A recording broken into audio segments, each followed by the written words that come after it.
है दशा माता। चैत्र मास की दशमी तिथि को दशा माता का पर्व मनाया जाता है। इस साल 2024 में दशा माता का पर्व 4 अप्रैल दिन गुरुवार को है। इस दिन दशा माता की कथा पढ़ने से 10 गुना अधिक फल मिलता है। मान्यता है कि दशा माता की पूजा और कथा पढ़ने से घर में सुख समृद्धि आती है। तो आज की वीडियो में हम दशा माता की 3 कथाएं सुनेंगे। तो पहली कथा के अनुसार, माता व्रत की प्रामाणिक कथा के अनुसार प्राचीन समय में राजा नल और रानी दमयंती सुखपूर्वक राज्य करते थे। उनके 2 पुत्र थे। उनके राज्य में प्रजा सुखी और संपन्न थी। एक दिन की बात है कि उस दिन होली दशा थी। एक ब्राह्मणी राजमहल में आई और रानी से कहा, दशा का डोरा ले लो। बीच में दासी बोली, हाँ रानी साहिबा, आज के दिन सभी सुहागिन महिलाएं दशा माता की पूजन और व्रत करती हैं तथा इस डोरी की पूजा करके गले में बांधती हैं, जिससे अपने घर में सुख समृद्धि आती है। अतः रानी ने ब्राह्मणी से डोरा ले लिया और विधि के अनुसार पूजन करके गले में बांध लिया। कुछ दिनों के बाद राजा नल ने दमयंती के गले में डोरा बंधा हुआ देखा तो राजा ने पूछा, इतने सोने के गहने पहनने के बाद भी आपने यह डोरा क्यों पहना? रानी कुछ कहती इसके पहले ही राजा ने डोरे को तोड़कर जमीन पर फेंक दिया। रानी ने उस डोरे को जमीन से उठा लिया और राजा से कहा, यह तो दशा माता का डोरा है। आपने उनका अपमान करके अच्छा नहीं किया। जब रात्रि में राजा सो रहे थे तब दशा माता स्वप्न में बुढ़िया के रूप में आई और राजा से कहा, हे राजा, तेरी अच्छी दशा जा रही है और बुरी दशा आ रही है। तूने मेरा अपमान करके अच्छा नहीं किया। ऐसा कहकर बुढ़िया अंतर्ध्यान हो गई। अब जैसे तैसे दिन बीतते गए। वैसे वैसे कुछ ही दिनों में राजा के ठाट बाट, हाथी घोड़े, लाव लक्षण, धन धान्य, सुख शांति सब नष्ट होने लगे। अब तो भूखे मरने का समय तक आ गया। एक दिन राजा ने दमयंती से कहा, तुम अपने दोनों बच्चों को लेकर अपने मायके चली जाओ। रानी ने कहा, मैं आपको छोड़कर कहीं नहीं जाऊंगी। जिस प्रकार आप रहोगे उसी प्रकार मैं भी आपके साथ रहूंगी। तब राजा ने कहा, अपने देश को छोड़कर दूसरे देश में चले, वहां जो भी काम मिल जाएगा वही काम कर लेंगे। इस प्रकार नल दमयंती अपने देश को छोड़कर चल दिए। चलते चलते रास्ते में भील राजा का महल दिखाई दिया। वहां राजा ने अपने दोनों बच्चों को अमानत के तौर पर छोड़ दिया। आगे चले तो रास्ते में राजा के मित्र का गांव आया। राजा ने रानी से कहा, चलो हमारे मित्र के घर चले। मित्र के घर पहुंचने पर उनका खूब आदर सत्कार हुआ और पकवान बनाकर भोजन कराया। मित्र ने अपने शयन कक्ष में सुलाया। उसी कमरे में मोर की आकृति की खूंटी पर मित्र की पत्नी का हीरो जड़ा कीमती हार टंगा था। मध्यरात्रि में रानी की नींद खुली तो उन्होंने देखा कि वह बेजान खूंटी हार को निगल रही है। यह देखकर रानी ने तुरंत राजा को जगाकर दिखाया और दोनों ने विचार किया कि सुबह होने पर मित्र के पूछने पर क्या जवाब देंगे, अतः यहाँ से इसी समय चले जाना चाहिए। राजा रानी दोनों रात्रि को ही वहाँ से चल दिए। सुबह होने पर मित्र की पत्नी ने खूंटी पर अपना हार देखा। हार वहाँ नहीं था। तब उसने अपने पति से कहा, तुम्हारे मित्र कैसे हैं जो मेरा हार चुराकर रात्रि में भाग गए हैं? मित्र ने अपनी पत्नी को समझाया कि मेरा मित्र कदापि ऐसा नहीं कर सकता। धीरज रखो, कृपया उसे चोर मत कहो। आगे चलने पर राजा नल की बहन का गांव आया। राजा ने बहन के घर खबर पहुंचाई कि तुम्हारे भाई भौजाई आए हुए हैं। खबर देने वाले से बहन ने पूछा, उनके हालचाल कैसे हैं? वह बोला, दोनों अकेले हैं, पैदल ही आए हैं तथा वे दुखी हाल में हैं। इतनी बात सुनकर बहन थाली में कांदा रोटी रखकर भैया भाई भाभी से मिलने आई। राजा ने तो अपने हिस्से का खा लिया, परंतु रानी ने जमीन में गाड़ दिया। चलते चलते एक नदी मिली। राजा ने नदी में से मछलियां निकालकर रानी से कहा, तुम इन मछलियों को भूंजो, मैं गांव में से परोसा लेकर आता हूँ। गांव का नगर सेठ सभी लोगों को भोजन करा रहा था। राजा गांव में गया और परोसा लेकर वहां से चला तो रास्ते में चील ने झपट्टा मारा तो सारा भोजन नीचे गिर गया। राजा ने सोचा कि रानी विचार करेंगी कि राजा तो भोजन करके आ गया और मेरे लिए भी कुछ नहीं लाया। उधर रानी मछलियां भूनने लगी तो दुर्भाग्य से सभी मछलियां जीवित होकर नदी में चली गई। रानी उदास होकर सोचने लगी कि राजा पूछेंगे और सोचेंगे कि सारी मछलियां खुद खा गई। जब राजा आए तो मन ही मन समझ गए और वहां से आगे चल दिए। चलते चलते रानी के मायके का गांव आया। राजा ने कहा, तुम अपने मायके चली जाओ, वहां दासी का कोई भी काम कर लेना, मैं इसी गांव में कहीं नौकर हो जाऊंगा।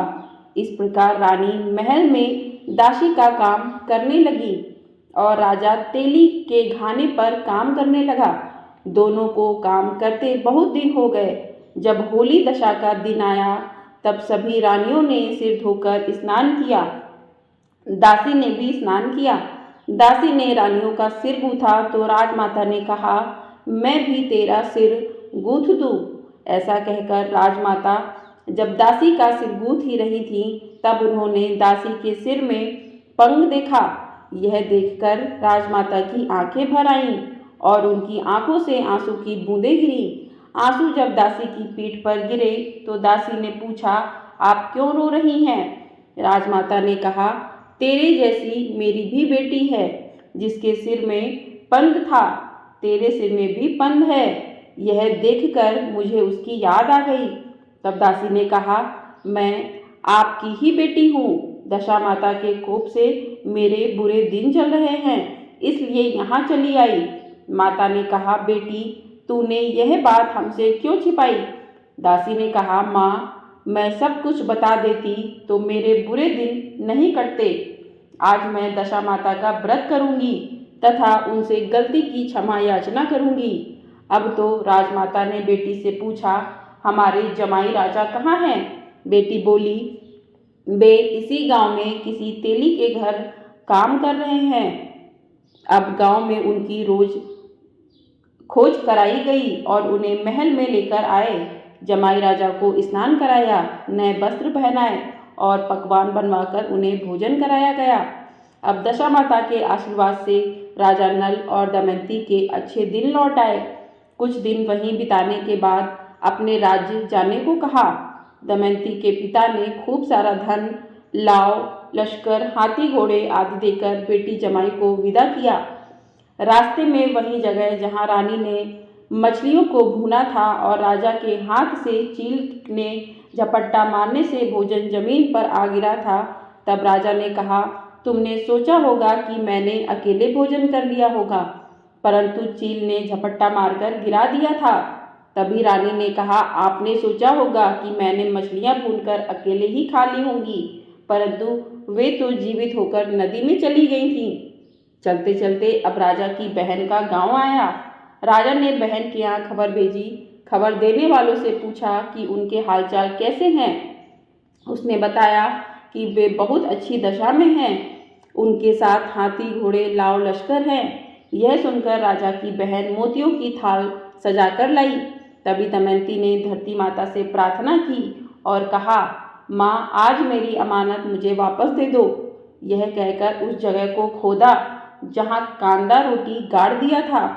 खोदने पर रोटी तो सोने की और कांदा चांदी का हो गया। ये दोनों चीजें बहन की थाली में डाल दी और आगे चलने की तैयारी करने लगी। वहां से चलकर राजा अपने मित्र के घर पहुंचे। मित्र ने उनका पहले के समान ही खूब आदर सत्कार और सम्मान किया। रात्रि विश्राम के लिए उन्हें उसी शयन कक्ष में सुलाया। मोरनी वाली खूंटी के हार निकल जाने वाली बात से नींद नहीं आई।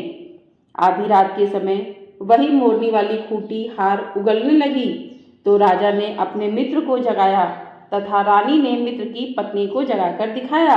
आपका हार तो इसने निगल लिया था, आपने सोचा होगा कि हार हमने चुराया है।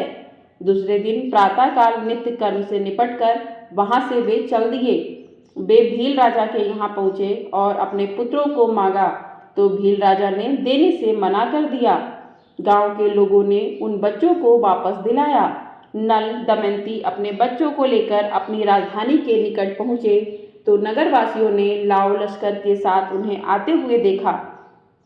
सभी ने बहुत प्रसन्न होकर उनका स्वागत किया तथा गाजे बाजे के साथ उन्हें महल पहुंचाया।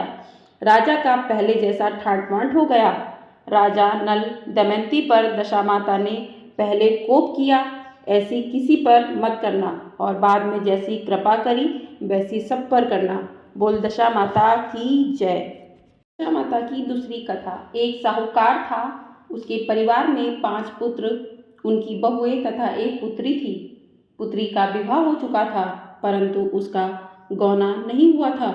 इस कारण वह भी अपने माता पिता के घर में ही रहा करती थी। एक दिन साहूकार की पत्नी दशामाता का डोरा ले रही थी, तभी उनकी बहुओं ने भी डोरे लिए। बहुओं ने अपने सास से पूछा कि क्या ननद के लिए भी डोरा लेना है? सास ने कहा हाँ। इस पर बहुओं ने कहा कि उनकी तो विदाई होने वाली है, यदि व्रत से पहले ही विदा हो गई तब क्या होगा? सास ने उत्तर दिया, मैं व्रत का सारा सामान साथ में रख दूंगी, वह अपने ससुराल में पूजा कर लेगी। ऐसा ही हुआ। उसके ससुराल से लेने उसका पति आ गया। माँ ने बेटी को विधि पूर्वक विदा किया तथा उसकी पालकी में पूजा का सारा सामान रखवा दिया। लड़की जब अपने ससुराल पहुंची तो उसके घर के आंगन में गलीचा बिछाकर बैठाया गया। आस पड़ोस की महिलाएं नई बहू को देखने आने लगीं। सब उसकी सुंदरता और गहने कपड़ों की तारीफ करने लगे। किसी की निगाह उसके गले में बंधे डोरे पर पड़ गई। वह बोली, बहू की माँ बड़ी टोटके वाली है। सबकी निगाहें उसकी बात सुनकर उसके गले में पड़े डोरे पर पड़ी। सभी स्त्रियां डोरे के बारे में अपनी अपनी राय प्रकट करने लगीं। शाम को सास, ननद, देवरानी, जेठानी, घर की सभी स्त्रियां भी उसी डोरे की चर्चा करने लगीं। सब डोरे की निंदा कर रही थीं। सुबह से शाम तक डोरे के बारे में सुनते सुनते बहू का दिमाग खराब हो गया। उसने डोरे को गले से उतारकर जलती हुई आग में डाल दिया। डोरे के जलते ही सारे घर में आग लग गई। घर में रखा सब धन धान्य जल गया। सब आदमी अपने प्राण बचाकर घर से बाहर भागे। अब घर में केवल नई बहू और उसका पति ही रह गया। बाकी सब भाग गए थे। घर का सारा सामान जल गया था। घर में अब ना खाने को अन्न था और ना ही पहनने के लिए वस्त्र बचे थे। इसलिए दोनों पति पत्नी गांव छोड़कर रोजगार खोजने चल दिए। चलते चलते वे उसी गांव में पहुंच गए जहां की वह लड़की थी। लड़की ने अपने पति से कहा, तुम यहाँ भाड़ झोंको और मैं भी कोई काम ढूंढती हूँ। पत्नी का कहना मानकर वह भाड़ झोंकने लगा और वह स्वयं एक कुएं पर जाकर बैठ गई। जब कुएं पर सारे गांव की स्त्रियां पानी भरने आया करती थीं, उस लड़की की भाभियां उस कुएं पर पानी भरने आईं, परंतु उन्होंने अपनी ननद को नहीं पहचाना। वे उससे बोली, तुम तो किसी भले घर की लड़की मालूम होती हो, कुछ काम करना चाहती हो तो बोलो। लड़की बोली, काम तो करूंगी परंतु कोई नीच काम नहीं करूंगी। बड़ी भाभी बोली, हमारी ननद ससुराल चली गई है, तुम हमारे बच्चों की देखभाल करती रहना और हमारे घर से सीधा लेकर अपना भोजन बना लिया करना। लड़की इस काम के लिए राजी हो गई। लड़की की भाभियां अपने घर आईं और सास से बोली, कुएं पर एक अनाथ लड़की बैठी है, वह हमारे घर रहने और बच्चों की देखभाल करने को राजी है, आप कहो तो हम उसे रख लें। सास ने कहा, खुशी से रख लो, परंतु आपस में कलह मत करना। सब बहुएं राजी हो गईं। वे वापस कुएं पर आईं और उसे घर लेके आईं। वह अपने भतीजे और भतीजों की देखभाल करने लगी और अपना जीवन निर्वाह करने लगी। एक दिन दशा माता का डोरा लेने का अवसर आया। सास के कहने पर सब बहुओं ने डोरा लिया। बहुओं ने सास से पूछा कि क्या इस लड़की के लिए भी डोरा लेना है? सास ने कहा हाँ। बहुओं ने कहा, इसी प्रकार आपने ननद जी के लिए भी डोरा ले लिया था, परंतु पूजा से पहले ही उनकी विदाई हो गई। अब इस लड़की को डोरा दिलाना चाहती हो, यदि यह पूजा से पहले चली गई तो क्या होगा? सास बोली, तुम्हारी ननद ने अपने घर जाकर पूजा की होगी, यह लड़की पूजा होने तक इसी घर में रहेगी। तो अपने आप पूजा में शामिल हो जाएगी और यदि कहीं चली गई तो वह वहाँ पर ही पूजा कर लेगी। सर्वसम्मति से लड़की ने भी दशा माता को का डोरा ले लिया। 9 दिन तक वह दशा माता की कहानी तथा व्रत पूजन में शामिल होती रही। 10वें दिन लड़की की माता व बहुओं ने सर से स्नान किया और घर में चौका लगाया तथा पूजन की तैयारी करने लगी। लड़की बहुओं से बोली, यदि कोई पुराना कपड़ा मिल जाए तो मैं भी स्नान कर लूं। बहुओं ने अपनी सास से पूछकर अपनी ननद की साड़ी उस लड़की को दे दी। अपनी पुरानी साड़ी लेकर वह स्नान करने गई। उसने सर से स्नान करके साड़ी पहनी और घर आ गई। घर पर पूजा आरंभ हो गई। वह जैसे ही पूजा के पास आकर बैठी तो बहुओं ने कहा, यह तो हमारी ननद जैसी लग रही है। इस पर सास ने नाराज होकर कहा, तुम्हारे मन में जो आता है बोलती रहती हो। पूजा के समय भी चुपचाप नहीं बैठा जाता। चुप रहो, मुझे कथा कह लेने दो। तुम्हारी बातों से कथा में विघ्न पड़ता है। बहुएं चुप हो गई। घर की सब स्त्रियों ने पारण किया, लड़की ने भी पारण किया। इसके बाद स्त्रियां एक दूसरे का सर गूंथने लगीं। एक ने लड़की का सर गूंथना शुरू किया। वह बोली कि जैसी गूंथ सिर में है वैसी गूंथ हमारी ननद के सिर में थी। सास नाराज होकर बोली, तुम मेरी बेटी की तुलना इससे क्यों कर रही हो। सास ने बहू को तो डांट दिया, परंतु उसकी बात मन में घर कर गई। उसने लड़की से कहा, आज रात मेरे पास सोना। रात तो जब बहुएं सो गई तो उसने लड़की से पूछा, तुम्हारे पीहर में कभी कोई था। उसने जवाब दिया, मेरे 5 भाई और भाभियां थीं, तुम जैसे माता पिता थे। उसने फिर पूछा, क्या हुआ। लड़की बोली, पीहर में मैंने दशा माता का डोरा लिया था। उसके पूजन से पहले ही ससुराल के लिए विदा हो गई।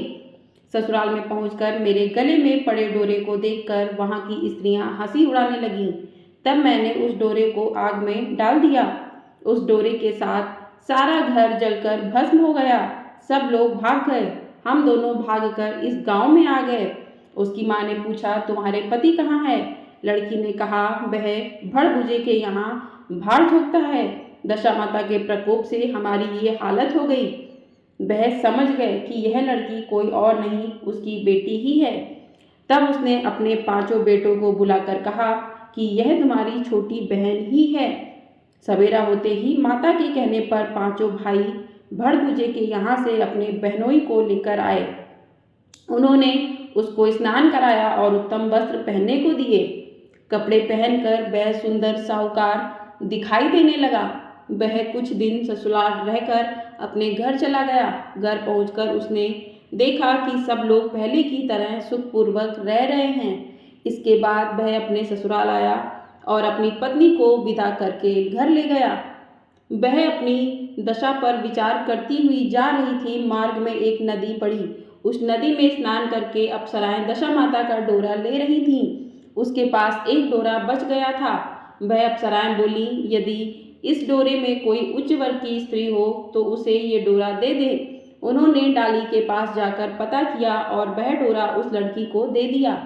जब लड़की अपनी ससुराल पहुंची तो सास थाल सजाए, ननद कलश लिए और देवरानी जिठानी अन्य मांगलिक वस्तुएं लिए उसका स्वागत करने के लिए खड़ी थीं। नींद दस्तूर हो जाने के बाद लड़की को आसन पर बैठाया गया। आसन पर बैठने के बाद लड़की ने कहा, आप लोगों ने पहली बार दशा माता के डोरे के लिए अपशब्द कहे थे, जिसका फल ये हुआ कि घर के सब लोग बिछुड़ गए तथा घर का धन धान्य जलकर सुहा हो गया। बड़ी मुसीबतों के बाद अब अच्छे दिन आए हैं। आप में से कोई भी अब मेरे दशा माता के डोरे की निंदा करने की भूल ना करे। जब मेरा व्रत हो तब सब श्रद्धा पूर्वक पूजा करें। सबने खुशी खुशी उसकी बात मान ली। 9 दिन तक व्रत चलता रहा। 10वें दिन विधि पूर्वक डोरी की पूजा की गई। सास सुहागिनों को न्योता दिया गया। उनका श्रृंगार करके आंचल भरा गया। इस प्रकार दशा माता के पूजन समाप्त हुआ। जिस प्रकार दशा माता ने उस लड़की के दिन फेरे, वैसे ही सब पर अपनी कृपा करे। बोलिए दशा माता की जय। अब सुनते हैं दशा माता की तीसरी कथा। एक सास बहू थी। एक दिन सुबह सुबह सास ने बहू से कहा कि जाओ आग लाकर भोजन बनाओ, बड़ी भूख लगी है। बहू हाथ में कंडी लेकर आग लेने गांव में गई। उस दिन गांव भर में दशा माता की पूजा थी। इसलिए किसी के यहाँ से भी उसे आग नहीं मिली। वह खाली हाथ लौट कर आई। सायं होने पर वह पड़ोसन के पास जाकर बोली कि मेरी सास तो दशामाता का डोरा नहीं लेती, परंतु अब की बार मैं डोरा लेना चाहती हूँ। मुझे पूजन की विधि भी बता देना। दोबारा जब डोरा लेने का समय आया तो बहू ने सास को बिना बताए दशामाता का डोरा ले लिया। 9 दिन वह किसी न किसी बहाने पड़ोसन के घर जाकर कथा सुनती रही। 10वें दिन उसे चिंता सताने लगी कि अब मैं पूजा कैसे करूँगी। वह मन ही मन दशामाता का ध्यान धरकर सोचने लगी कि आज सास कहीं बाहर चली जाएं तो मैं शांतिपूर्वक पूजा कर लूं। दशामाता की कृपा से सास बहू से बोली, मैं आज खेतों में जा रही हूँ। यदि मुझे आने में देर हो जाए तो तुम मेरे लिए खेत पर खाना ले आना। बहू के मन की मुराद पूरी हो गई। वह तो यही चाहती ही थी। उसने सास से कहा कि आप निश्चिंत होकर जाइए, घर का सारा काम मैं निपटा लूंगी। सास के जाते ही बहू ने स्नान कर दशामाता की पूजा की। इसके बाद वह पूजा की सामग्री मिट्टी के गोले में रखकर उसे सिलाने के लिए जाने लगी थी कि उसकी सास खेतों से वापस आ गई। सास को देखकर बहू ने जल्दी से उस गोले को मटकी में छिपा दिया। उसने सोचा कि उचित समय पर गोले को दही से निकालकर विसर्जित कराऊंगी। सास ने आते ही बहू से कहा, तुम मुझे खाना देने क्यों नहीं आई? अब तक क्या कर रही थी? बहू ने कहा कि आज मैंने सर के बाल धोए थे, उनके सूखने में देर लग गई, इसी कारण भोजन बनाने में देर हो गई। मैं थाली लगाती हूँ, आप घुस त्याग कर भोजन कीजिए। सास का गुस्सा कुछ ठंडा हुआ। वह पैर धोकर चौके पर बैठी ही थी कि उसका बेटा भी आ गया। वह भी माता के साथ भोजन करने बैठ गया। सास भोजन करके उठना ही चाहती थी कि उसका बेटा बोला, मुझे तो दही चाहिए। सास ने बहू से दही लेने के लिए कहा। बहू बोली, मैं तो रसोई में हूँ, आप ही इन्हें दही दे दीजिए। सास हाथ धोकर दही देने लगी। जैसे ही उसने छाछ की मटकी उठाई तो उसमें कुछ खड़खड़ाने की आवाज़ आई। उसने हाथ डालकर देखा तो उसे एक बड़ा सोने का गोल मिला। सास ने आश्चर्य से बहू से पूछा, इस छाछ की मटकी में यह सोने का गोल कहाँ से आया? इसे तुम कहाँ से चुरा कर लाई हो? यहाँ क्यों छिपा कर रखा है? मैं समझ गई, इसी वजह से तुम छाछ देने नहीं उठी। इसका भेद बताओ। बहू बोली, मुझे कुछ नहीं पता, मेरी दशामाता जाने। मैंने आपको बताए बिना दशामाता का डोरा लिया था और उनकी पूजा की थी। आपके आ जाने के कारण मैं डोरे को विसर्जित करने नहीं जा सकी। आपके डर से मैंने इसे छाछ की मटकी में छिपा दिया था। दशामाता ने इसे सोने का बना दिया। मैं इसमें क्या कर सकती हूँ? सास ने बहू को गले लगा लिया और कहा, अब मैं भी तुम्हारे साथ डोरा लूंगी और विधिवत और पूजा किया करूंगी। हे दशामाता, जैसे तुमने इनको दिया वैसे ही सब भक्तों पर अपनी कृपा करना। बोलिए दशामाता की जय।